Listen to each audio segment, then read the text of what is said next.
Ayos, may bago tayong sandata sa pangumpay. Dahil hindi ko naabot yung mga matataas na puno ng saging. Kaya kailangan natin ito. Ito, pakita ko. Ayan. Mahaba yan, oh. Umahaba, oh. Ayan, salamat kay Kuya Nilo. Ayan, kaya ito, kahit gaano kataas to, eh. Dapat natitriman tong punong to, eh. Kahit tatlong dahon lang, pwede na yun. So, natriman na natin, may pangkain pa tayo sa camping. Ayan. So, sobrang taas niyan, guys. Ayan.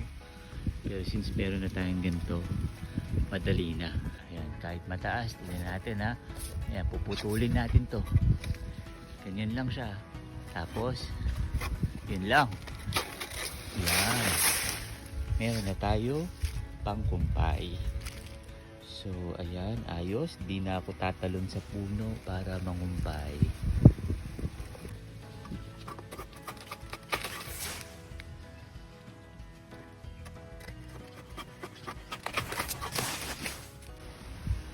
Yan, lalo na pag magtatag-ulan, may na-interview kami sa Negosyo University. Dapat ay tinitriman para yung hangin ba, di masyadong mabigat yung puno.